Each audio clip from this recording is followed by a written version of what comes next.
Welcome to the Stop Over-Drinking and Start Living podcast, where high-achieving, goal-oriented rebel women come to learn how to live a vibrant and fulfilling life without requiring alcohol to get through it. No labels, no judgments, no saying you'll never drink again. Just real proven methods to help you stop rebelling against yourself with alcohol so you can drink less and do more. I'm your host, Angela Mascenik. Let's dig in. Welcome to episode 131, a group discussion with spouses and partners who drink. Hello, hello, hello. How are y'all? So good to be here. I'm super excited today because we've got 5 amazing, beautiful clients of mine who have agreed to come on the podcast today to talk about spouses and partners who drink. And I'm so thankful that they're willing to come on and share their experiences here. I have received dozens of emails and comments and questions in my classes, on Instagram, on my podcast, about what to do when your partner, spouse, husband, wife drinks the same amount that you do and you want to cut back on how much you're drinking. So before we get into that, I just want to give you some updates. We have our class that's actually happening on July 1st. It's called Drink Less and Summer More. The link to sign up for that is in the show notes. So click through the podcast notes, sign up. We're having one on Thursday if you didn't catch us in time, and another one the following week.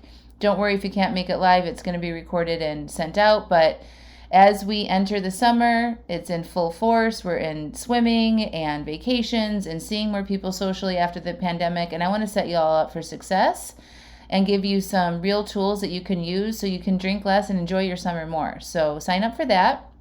And I think that's about it. So let's jump in. Welcome, everybody. And this is just, hi. Thank you. Hi. You're so welcome. We've got everybody represented here. We've got Ruth from Australia. Hey. Hi.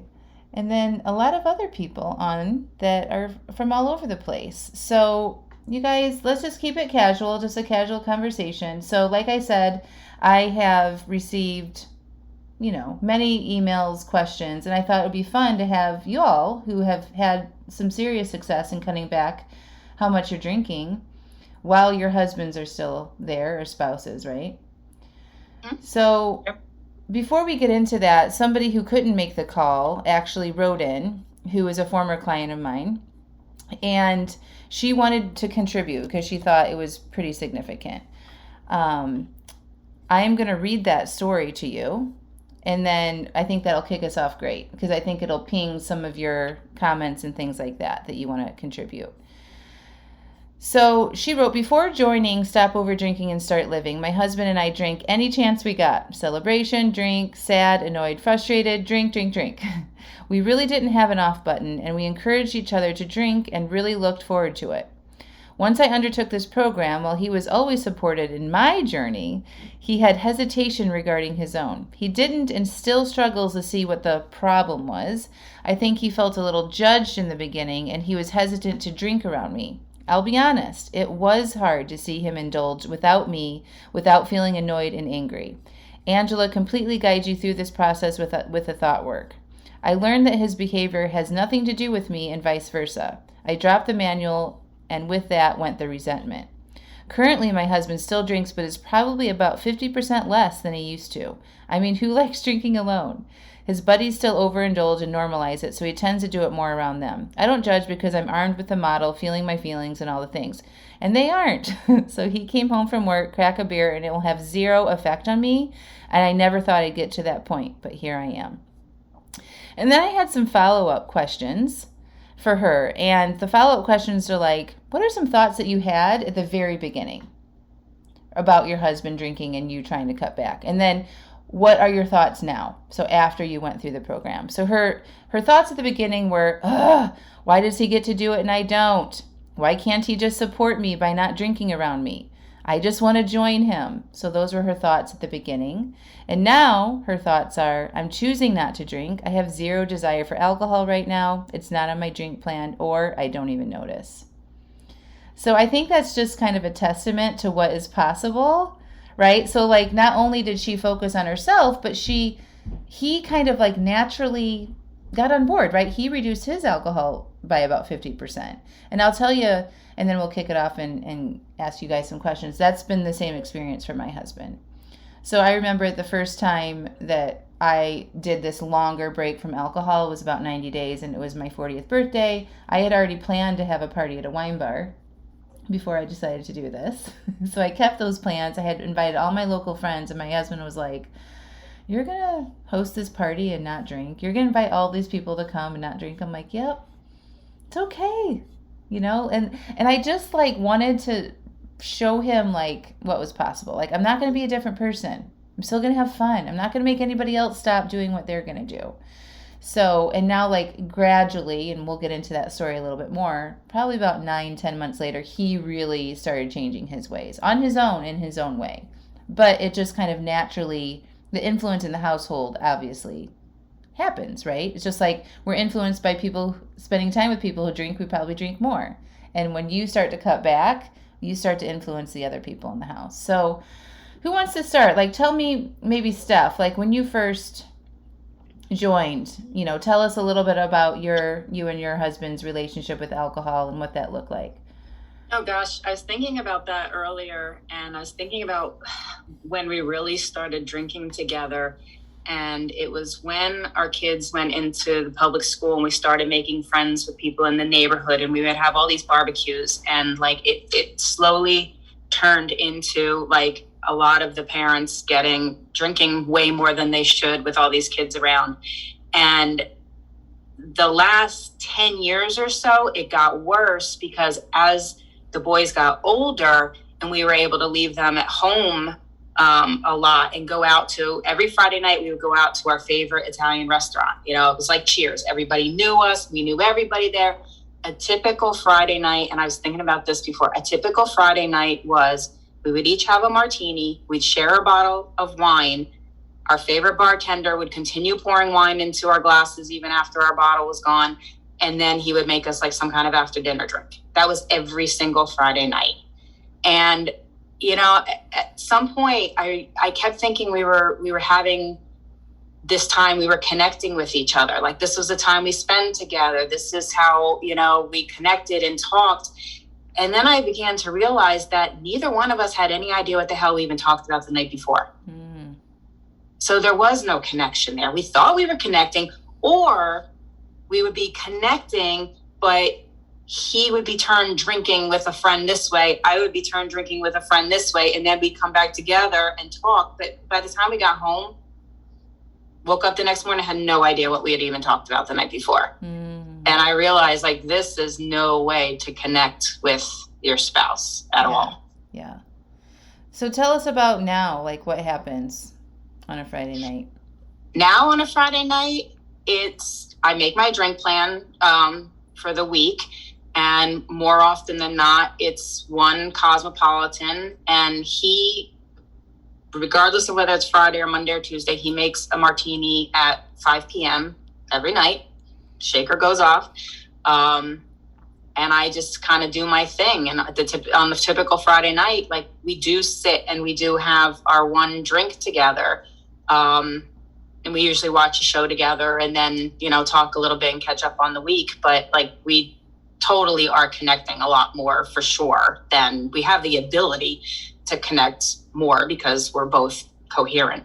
And it's great. It's really just great to wake up Saturday morning and not look at each other like, uh-oh, what did we do? What did we say? Did we get into a fight? There was so much, like, if I woke up in the other room, it would just be like, what happened last night? Oof. Yeah. And we don't have that anymore at all. That's awesome. Yeah. So when he pours a drink, it just, if it's not on my plan, it doesn't really affect me. Like you said, I let him do him, and I do me. It was kind of like when, anyway, yeah, go ahead. No, that's great. I think that's a great sort of like before and after, right? So like, not only are you drinking significantly less, you guys are able to connect more and remember the evening, both of you, right? And I think now, especially, we don't have the buffer of the kids between us because we're empty nesters, that it has become even that much more important for us to actually be able to connect with each other, because, for the longest time, you're mom and dad, you're not necessarily husband and wife. Yeah. And now that we're, husband and wife again and really connecting with each other, our relationship has just improved so much. Like, we actually enjoy being around each other and enjoy, just really having deep discussions together. So it's pretty awesome. Cool. Who else wants to share? Yeah, I'll go. Okay. My husband and I, we met in a pub.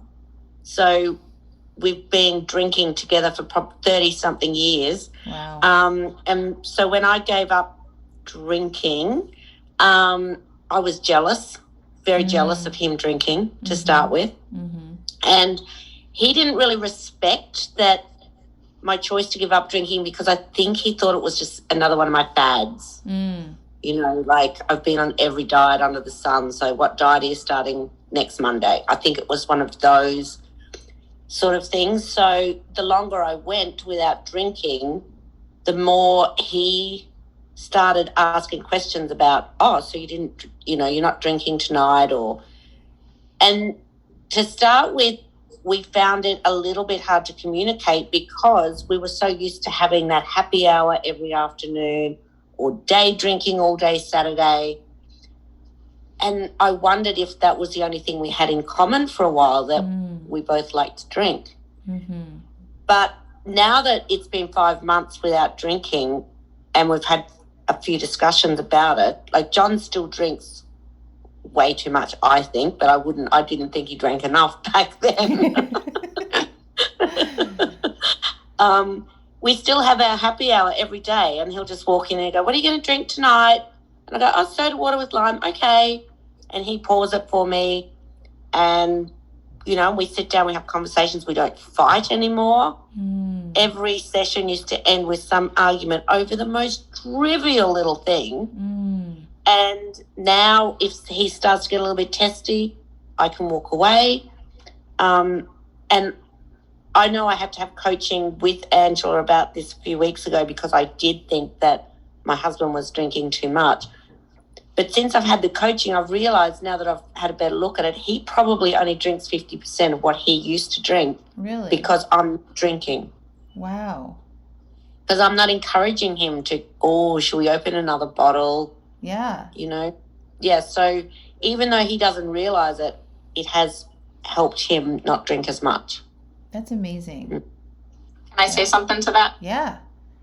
I like what Ruth just said, because I refuse to fight with my husband. Like, if he has a couple drinks and he gets a little, like, trying to pick a fight with me or something, I literally, like Ruth said, I walk away. I don't engage in it. I understand that it's not him really picking the fight. It's, where his brain is from being altered by the alcohol. And, when we were both drinking, we would get in some pretty major fights because, we were both in that same place. So now that I know that his brain has been altered by the alcohol, it's like, okay, not him. I'm not talking to you about this right now. And I'll walk away. And, that's huge.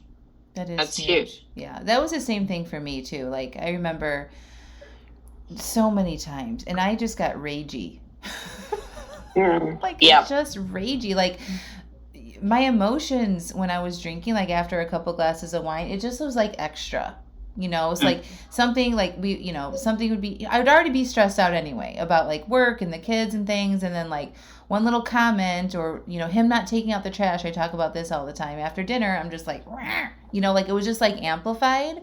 And so now I'm just like, if something like that kind of bugs me, I'm just like, I have the wherewithal to like take a break and pause and breathe. We definitely aren't as ragey and fight. Our relationship for sure has improved, and he's not drinking as much either. So and for him too, like when you're drinking like that and under the influence, it affects how you react to things for sure. Yeah, and I don't take it personally when he says something. Yeah. I don't take it personally from him. Because I know it's not him, so it's just like, okay, I'll talk to you tomorrow, kind of thing. Yeah.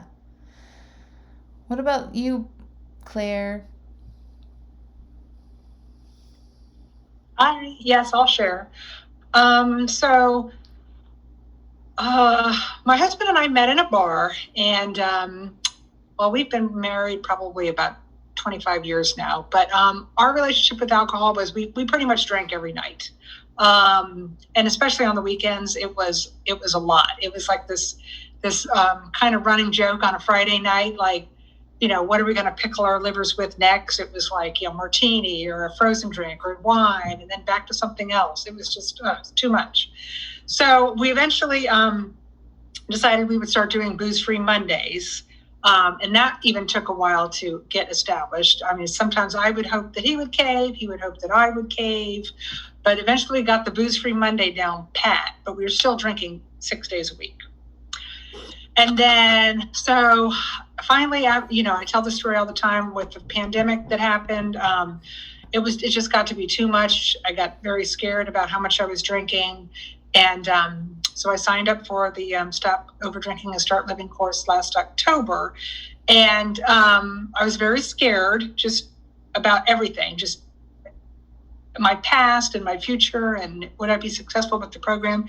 And so I did sit down and I just told my husband I joined this program. And it's a 6-month program, and this is what I'm doing for myself. And he was like, oh my God, you're never going to drink again? I said, I'm not saying I'm never going to drink again. I have to do this for me. So you've got your own journey, you have your own path, you have your own challenges. This is what I need to do. So pretty much though, right away, I told him kind of what it entails. I'm going to make a weekly drink plan, which means what days I'm going to not drink and which days I'm going to drink and how much I'm going to drink. And so, as Angela likes to say, he just came along without me asking him to join me or judging him and what he wanted to do. So now I make the drink plan, like Sunday morning, he'll ask me, what's the drink plan? Which pretty much means like, what days are you not drinking this week? So let's say this week it was like, okay, I'm not drinking Monday through Thursday. And I think initially he would do it with me. Like he likes to say it was for moral support, but I really think, grudgingly he feels a lot better. But then like, let's say, Friday night, we're going to have a couple of glasses of wine. He's going to have more than me, which is probably in my mind a significant amount more than he should be. But I don't say anything to him about it. I don't judge him on it at all. He can do what he wants to do, and I don't let his actions influence me. If he wants to come home from work on a night that I'm not drinking and drink, I'm fine with it. Because it's just not worth it to me to break my drink plan and have a glass of wine with him. So, how does that compare to, like, have you tried cutting back in the past and like wanting him to support you? This could be a question for everybody too. Like, think about a time in the past where you're like, I'm going to do a dry January, or I'm not going to drink during the week, and let's do this. And like, you sell them on, I did this. So I don't know about you all, but I would sell my husband, like Ruth was saying, like on any diet that I would do. And they were crazy ones, like juice fasts, vegan, green smoothies, all the things. And I would like be like, this is what we're doing now, and get him on board. And then like, if he didn't follow it or support it, it was just like, then I can't do it. You're making this hard for me. Now I want popcorn. Now I want all the things, right? So like, did you guys experience this? So I think going back to what Ruth was saying too, it's like at the beginning, my husband was like, what are you going to make me do? What is this going to look like? But Claire, I'm interested, like, in the past, have you done something like that and then wanted him to do it with you and then got resentful that he didn't do it? No, I can't say that. No. Okay.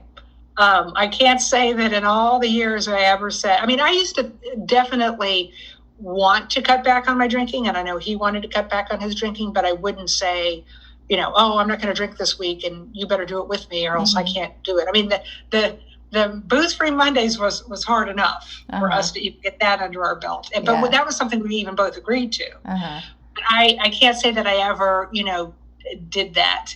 So even like on a booze-free Monday though, like if you're like, I'm doing the booze-free Monday, and then if he's like, well, it was a long day at work, are you sure or you got a last-minute invitation, what would that experience be like? That would definitely have caved. That's okay, yeah. If we would have said, okay, it's booze-free Monday, and then he comes home from work and says, I really want a glass of wine, I'm having a glass of wine, I would have caved. Yeah. So what would your thought, like that's exactly what I'm talking about. So what were your thoughts during that time?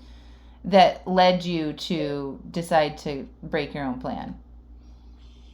I think my thoughts were just, that I really didn't want to do it. I really didn't want to do the booze-free Monday. It was kind of sort of like almost torturous, that to even get through it. Even though, we liked it and we felt better after even just the one day, I was already looking forward to, I can get through Monday because I get to have a glass of wine on Tuesday. So it was definitely a white knuckle for a long time. For a while, maybe like the last 2 or 3 years, it was a lot easier. It was just like, okay, it's booze-free Monday. Put the wine glasses away till, the next day. But yeah. So what makes it easier this time for you to stick to your drink plan, even though he might come home on a Tuesday and have a drink? It was for me, just starting like last October, it's been very gradual. My wine reduction has been very gradual. It wasn't just, I'm just doing this. Okay, I'm not going to drink for 5 days. It was very gradual. It started with Monday, and then it was 2 days, then it was 3 days, then it was 4 days. So it was a very gradual reduction. But I also along the way, learned about, that honoring the commitment to me, which was very powerful. And I haven't broken that commitment since I started the program. Well, on the booze-free days. I haven't broken my commitment to me. And it's just, to me, like, I would think about it like if he was going to have a drink, I would think I could have a drink. And then I just thought, oh my God, it's just not worth it. I'm just going to beat myself up for the next 24 hours. And it was just not worth it. So I think the honoring the commitment to me was a big thing. That's what's really changed over the last several months. Awesome. Does anybody else want to add to that topic about feeling resentful or? Just want to add, the commitment. Every other time I've even tried to give up drinking, which never lasted because I was too tired, too hot, too anxious, too whatever, to not have a drink that night. But I didn't ever have a plan. It was, I'm not going to drink. But I didn't actually have a plan, nothing written down, no thought put into it. And I think that has been the difference this time, that I have a plan, I stick to my plan. Even though I don't drink at all, but even I write down every week that it's 0 drinks every day, and that's my plan, and I stick to it. Love it. What about you, Bridget? Hey there. So my story, I hear a lot of similarities with everybody as far as my husband and I and our relationship with alcohol. We have been married only for 2 years and engaged up into marriage about 1.5 years. And there was just a lot of dinners out and a lot of drinking. We kind of had a standing date every Thursday night, and it just was a lot of alcohol. And then it progressed into weekends hanging out, getting to know each other's friends, and that went along with a ton of drinking as well. And then we went through the engagement phase and the wedding phase, and then got married, moved in together, and blended a family. We each have a daughter, and that just turned my anxiety upside down. And I used alcohol even more so at that point for helping with my anxiety, which I now know that it just exacerbates my anxiety. But at the time, I was using it to numb it down. And then that just led to so many nights of alcohol-fueled arguments and waking up in the morning, like what Steph was saying, with just so much shame and regret and not knowing why I'm sleeping in the guest room, why we're not talking, walking downstairs in the morning with my tail between my legs and just literally apologizing and not knowing why. And just so much shame behind it. And, he was definitely drinking. He drank as much as I did, but I don't believe the alcohol affected him as like it did with my anxiety. And I just was a person that I did not want to be. And then in the process, I gained 40 pounds over those 4 years. So that was an added bonus. And so in January, I tried to do the dry January, like you mentioned, and this past January, and within a few days, it was like the Monday after New Year's, I came home and I had 3 drinks. And it's like, what gives? You know, why can't I get this together? And that's when I joined your program. And I've gone from drinking about 20 to 25 drinks a week to drinking anywhere from 0 to 4. And I remember being coached with you quite a few times about, I just was scared I was going to lose my connection with my husband, because this was what our relationship sadly was built on. You know, we just loved to go out to really nice dinners. Thursday night was our night. And it's what I thought we connected on. Yeah. But what I realized is the arguments in the next morning were just, one, I didn't remember the quote unquote connection we were making. And 2, it just was not worth what the damage it was doing to our relationship. Yeah. So where he is now, he definitely still drinks, and he, when he's just with me, he drinks a lot less. But when he goes out with his friends, he definitely still has his splurges or binges.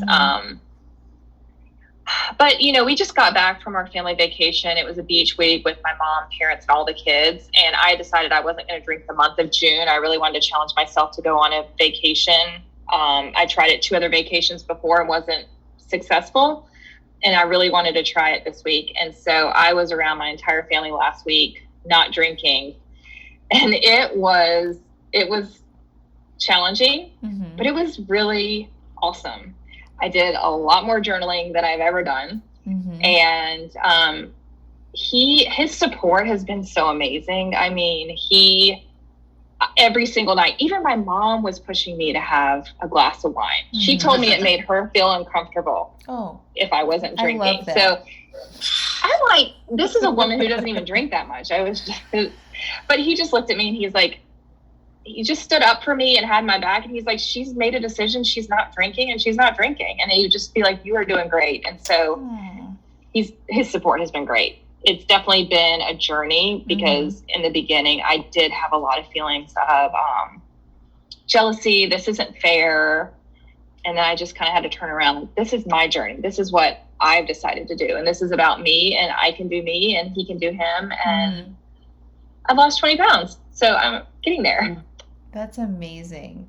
I think it's so interesting. So it's like, from what I'm hearing from a lot of you all, is like, it's our thoughts, right? It's our worries. It's our concerns that we have in our head about making these changes. Like, we're worried we're going to lose the connection. Like, and less about really knowing what they're thinking about it. Like, you know, there are some questions, like you all have said, like, oh, they asked me a couple questions, or am I going to have to do this too? Or what does that look like? But it's like, the issues are in what we're thinking about, the changes in the relationship, right?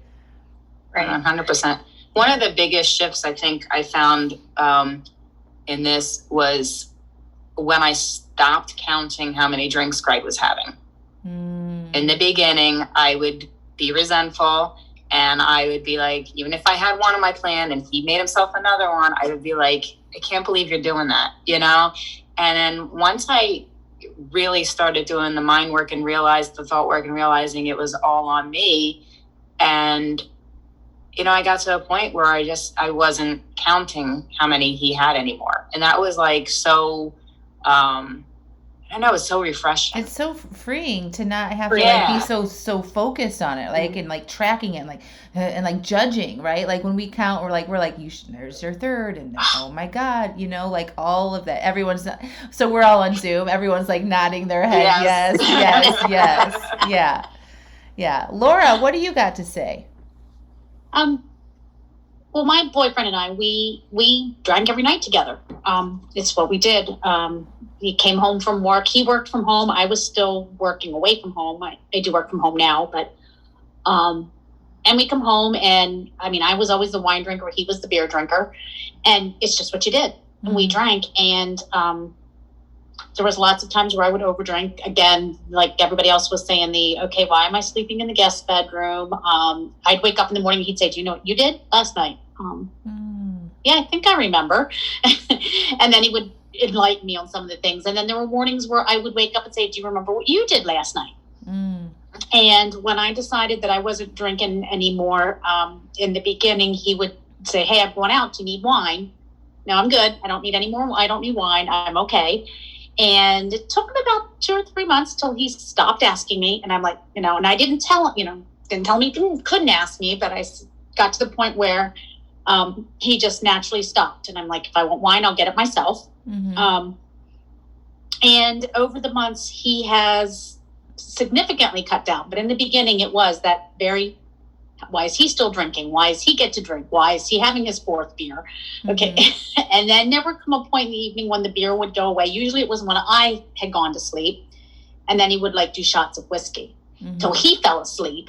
And I'd wake up in the morning and think, well, look how much has gone out of that bottle. He must have really been drinking too much last night. And I, through coaching with you, through this whole program, have learned that I do me, he does him. And eventually got to the point where he did cut back and he's drinking less than he did. He still drinks, but not as often and not as much. Yeah. So similar. The sleeping in the separate bedrooms, y'all. We'd never had separate bedrooms, a room enough to sleep because we got the 3 kids. They took up all of our extra rooms, but yeah. So how did you guys work through that at the very beginning? So it sounds like you had very similar thoughts. Like why does he get to do that? I want to drink, all those similar thoughts, right? Like getting pissed, resentful, counting their drinks. How did you work through that in that moment when you first started and not drink yourself? Because I had Angela in my ear telling me, honor your drink commitment. It's in the beginning. I mean, there were times where I failed. I screwed up. I, was like, okay, screw it. I'm going to have the wine. And I would. And then I would journal about it and I would do my evaluations and I would go through what was I feeling? What was I thinking? I would get the coaching and say, okay, what do I do? And it's the program that made the biggest difference for me because in the past, nothing ever worked. I tried to do dry almost January of 2020. I made it to the 25th after my father passed away, and I made it to almost sober October. I would get to the end of the month when I would cave, and it never stuck because I was trying to do it on my own. And the difference for me was the support, the group support, knowing that I could post on Facebook and I would have people, hey, help me out here. And I had women that had my back. I love that. I had somebody that I could say, hey, yep, I need coaching today. And this is why. And people that weren't going to judge me for how much I was drinking. Yeah. People that were going to help me figure it out. Yeah. I love that. That's the difference. I love it so much because it's this is what I teach, right? You got to learn from your failures. And that's part of this work too. Part of sometimes your husbands, regardless of the drinking, they're going to say and do things that piss us off, right? That is going to always happen in any relationship, at work, at home, with our kids, all of it, right? And then we're going to be triggered to do things sometimes. And sometimes that might look like drinking or eating or scrolling or yelling or whatever it is. But what Laura is talking about is not being hard on yourself about that. And that's what I teach you guys, to remove the shame when you do not follow your plan and figure out why. And that's empowering yourself. So Laura, what you're talking about, you figured out what the thoughts and the feelings were that drove the act of drinking.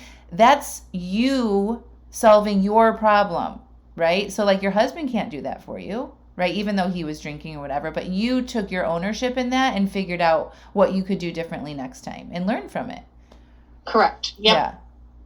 And approaching it with that curiosity of, okay, what did I do? How can I learn from this? Instead of, you're such a fraud, you're such a failure, you're a fuck up, I'm sorry. No, it's okay. Instead of approaching it from beating myself up, why did I do that? I'm never going to amount to anything. I'm never going to be able to do this. But saying, okay, I had wine. Big deal. I had wine. Yeah.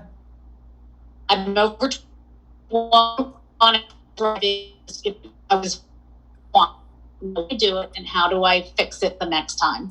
And approaching it with that self-love and learning to give myself the grace and the forgiveness and all those other things that you so freely give to everybody else, but we don't give to ourselves. Yeah. Yeah. And that's one of the biggest things I've learned in this program is to love myself unconditionally. Yes. That I'm not a failure. I'm not a fraud. I'm not a screw up. I'm me, and I'm a total wonderful badass me. You so are. Yes, you are. That's amazing. And that's how and I've learned so much from approaching it that way versus, beating myself up, because that doesn't work. It's so true. Beating your dog does not get them to go out and pee in the yard. It's true. What about the rest of you? How did you overcome those thoughts in the beginning of the resentment, or them drinking and you didn't want them to, or counting the drinks? Like, what did you do in those moments that helped you stay successful? Well, learning how to process the feeling and the urge definitely was humongous. White knuckling does not work. White knuckling is miserable, and more often than not, I would 100% give in. It would be a miserable hour or so, and then I would just give in, and then would start the whole cycle of shame and everything, because I truly believe that you couldn't grow without completely beating yourself down. That's how you grow. You beat yourself up. You don't give yourself any permission to fail. That's so horrible, and that keeps you in such a bad place, a bad mindset, that the next day comes and you're like, okay, I'm not going to do this. And then you white knuckle all over again, and you just are in this vicious loop. Yeah. And before you know it, this vicious loop has been going on for, 25 years. Yeah. So the skills of learning to process the urge, and, within that, going and journaling and just getting everything out on paper, and just being able to look at it and in your brain and on paper, and just be like, okay, this is a normal response, and you are strong enough that you'll figure this out, and then you could process it, and you'll move forward. I love that. Yeah, I totally agree. Like, the urges, usually what happens with the husband stuff, or whoever, like social situations, your friends are around, you're like, have said you're not going to drink, and then the resentment comes in, or the deprivation, right? Like, I really want that. Why can't I have that? And you feel like this deprivation, and then you feel the urge to drink. Then you're like, now I want one, right? Like, I really want one.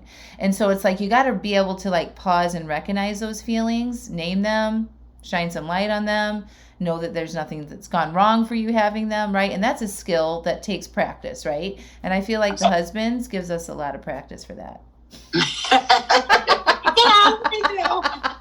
They do. They do. Yeah. My husband and my brother-in-law, when they get together, they just, from the moment they get together till the time he leaves, the martinis are flowing. So I'm going to have a lot of practice this weekend with that. Not being resentful. No. What else worked for the rest of you guys? Like, was there any other things besides like pausing and working through the urges that you did in those moments in the beginning that helped? Well, I'll share. Okay, so I know you guys have heard me tell this story before, but this was like the moment, like, for me that really clicked was when my husband had come home from the dentist one evening, and he had like 2 major dental procedures, and he walked in the door, and the first thing he said was, I'm having a martini. And I was like, well, I'm not drinking tonight. And he's like, I don't care, I'm having a martini. And so I'm the one over there shaking the martini up, and I was like, oh my God, I just want a drink so bad. And only because he was having a drink. That's really the only reason I wanted it, but I wanted it bad. And so I had listened to one of Angela's podcasts where she had said, just tell yourself, no, you're not doing this tonight. No, we're not doing that tonight. And so this voice came in my head and said, no, you're not going to do that tonight. That's not on the plan. If you want to have a drink tomorrow, you can go and put it on your plan. But right now we're not doing that. And, so I told my husband, poured his martini, and I said, I really want a drink, but I'm not having one. I'm just going to go over here. So I went into another room or something, and just had to just sit there and go through the whole, what am I feeling? Why do I want to drink? What is, and do the whole processing of the emotions. But that particular moment when I found the strength to do that really clicked for me to be able to say, I can do this, so that was good. That was great. And then, you ask the questions, the questions I like to ask myself now are, what will happen if I have this drink? What will happen if I don't have this drink? And then what do I really want? And like, remember the other night I was like, what do I really want? And the answer was, I want to stick to my drink plan. Mm. I'm like, well, okay, then just do it. Why is it so hard? So good. Do it. So yeah. So those are the things that have helped me. Yeah, I love it. Just that little pause in those questions and those moments are so powerful. It just breaks it up, right? It just gives you a chance to kind of zoom out and like get away from the thoughts of the wants and the urges. And you can do that, zoom out, ask yourself those questions, and sometimes that's just enough, right? To give you that little pause. Well, it's interesting too to say, if I want to have it tomorrow, I can have it tomorrow. That like somehow like you feel for a few minutes like you've lost your power, and then you go, well, okay, if I want it tomorrow, I could put it on my plan for tomorrow. Mm-hmm. And then it's like, boom, you're back in power again. Yeah. Mm-hmm. So good. Bridget, what were you going to say? Yeah. So I feel like, and just in life in general, I just am giving and spreading myself so thin to everybody else. I mean, with work, my husband, my kids. And when I started this program, I was like, I am deciding that I'm going to be selfish. This is going to be all about me, and I'm going to honor my commitments to myself. So that was my main thought, was he can do him. I will sit there and watch him drink, but I am honoring my commitments to myself. And I would just start every Monday morning. I would journal, and I would decide what drinks I was going to have for the week. And if it wasn't on the plan, or if it was one, he was having 3 and I had only planned 1 or 2, I just really kept telling myself, this is you honoring your commitment to yourself. Mm-hmm. You deserve it. You serve every single person in your life, and you have not once served yourself. It's true. Mm-hmm. So good. That's good. That's a powerful thought to have. It worked for you, right? Yeah. Yeah. What do you feel when you think that? Empowered. Yeah. Yeah. Yeah. And it's weird because I feel like I'm such a strong, independent person. I'm very successful in my job, all the things. But I just never sat down and really thought about how I'm serving myself personally. Yeah.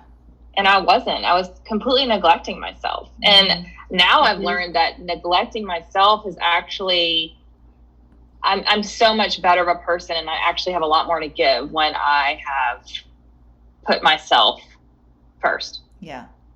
I totally agree. And that empowerment feeling that you have when you're like, I am doing this for myself, you don't want to get rid of that. Right? No, it's something that stays with you. It's not tempting to like want to go pour a glass of wine when you're feeling empowered in that moment. You're like, this feels pretty damn good to honor my commitment finally and say that I'm going to take care of myself finally. It's not something that you typically want to numb away from.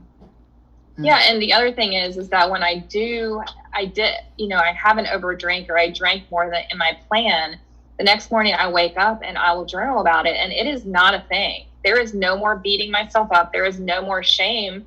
I just move on, and that's empowering too. I don't hold anything against myself anymore. Yeah. How do you think that practice of not beating yourself up and being hard on yourself has that overflown into giving your husband some grace and spouses some grace? Oh, big time. And the kids. Yeah. Because we have a teenager in our house, and she's not my biological child. So there's a bunch of different layers there. I mean, she's amazing, but it's a lot of layers with blending families. But just giving grace to everybody in my house, where before the expectations I had, and I just sometimes were unreasonable. I really was short fused, and just letting everybody do their thing and making mistakes and moving on from it, and everything is okay. So good. I agree. Yeah.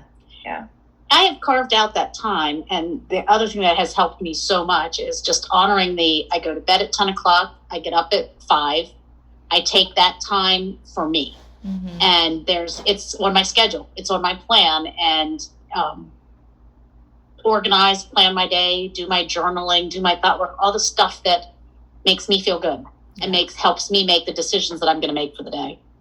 So when you do that, and then it comes down to it, and your husband's having a drink or your spouse is having a drink, right? And if you've set yourself up for success that day and like organize yourself and manage your mind, all that, it makes it probably easier to just be like, he's doing him, I'm doing me. It does. Yeah. Well, it takes a lot of drama out of it. Sorry. It does. And I Okay. just think that, like, I don't want him judging me for anything that I do, and it's not fair for me to judge him, you know? Mhm. So it's just like, it's a two-way street, you know? Yeah. Like, it just, all the judgment is just gone. Yeah. I don't get mad at him for not taking the trash out anymore. So good. Do you guys have like anything else? Like, I feel like we've covered things. So it sounds like it's been a process, right? So I think that's what I want to highlight too. It's like in the beginning, I hear a lot like, I don't know if I can do this. I've tried before. I don't have the support at home. And what do you guys want to say to those people that say that? That you do Your own you. personal journey. Yeah, Everyone it's all has about their journey. I found it really interesting because I remember saying to Angela on our very first call, I don't know who I am sober. Mm. I'd been drinking for so long, I didn't know what I was going to be like as a sober person, and that scared me. Mm-hmm. And I think it scared my husband too, to be honest. Mm-hmm. So, you know, yeah, I have to give him recognition for supporting me through it too. Yeah. So, And how did you get over that fear though? Like, what made you decide to do it? to start with, it was the challenge, to be absolutely honest. It was just the challenge Mm-hmm. of, 30 days, and then it became 100 days. Mm-hmm. And the more I was able to cope in social situations, the more powerful I became. And, yeah, now I just own it. I was sort of embarrassed to be a non-drinker in the beginning. I know. Yeah. Yeah. But now I just own it. I don't go out yelling, I don't drink. Look at all you lot drinking. I don't drink. I just keep it to myself. But Mhm. yeah, it's so powerful. Yeah. What do you think made you be willing to try it though? Even though you didn't know who you were sober, even though that's what a lot of you guys, you met your spouses in a bar, right? Like, so what made you Yeah. be willing to try even though you were scared? I didn't like the person that I was. I knew, like, I'm in my mid-50s. Like, is this going to be my life for the next 30 years, or do I really want to find myself and live properly? That's amazing. Yeah. I love it. So like that like sort of idea of wanting to live better outweighed the fear, sounds like. Absolutely, but I couldn't have done it on my own. I know that I couldn't have done it on my own. I needed those skills, and I didn't know what the skills were, but Yeah. I need yeah. skill. I think like for most of the people in the program or who listen to this, like it's been years, right? Like years of trying different things and saying you're going to do something and not following through. So like if that's you, if you're listening to this, like there's no shame in getting help for it, right? No, not at all. No. And I was sick and tired of being sick and tired. Yeah. I was Yeah. sick and tired of waking up in the morning, not feeling good, not remembering what was going on. I was just tired, and I was sick and tired of being tired. Yeah. And that's, and I tried it on my own, and I just did not have the skills. And it was by the universe bringing you to me that I turned up at the exact right time I needed it, and to learn what skills I needed to be able to become the person I wanted to be. Yeah. So it's like a willingness to be able to figure it out. And I think like that's what we do inside the program. It's not like you come in and you get all this information and then you start over drinking right away. Like it's a process of like layer by layer, situation by situation, failure by failure to kind of unpack it, look at it, adjust. It's like little degree turns along the way. Yeah. Like peeling the onion. Yeah, it's peeling that onion. Peeling those layers back and learning. And Yeah. So let's just go around and like, Steph, we'll start with you and then we'll do Laura, Ruth, Claire, and Bridget. Somebody, that might be listening to this and be like, yeah, but you don't know how long it's been. You don't know our relationship. You don't know how much we drink together. What would you say to that person? I would say I probably do know how much you're drinking together because we were drinking together a lot, well over 100 cocktails a month each. So I do know. And it's just try it.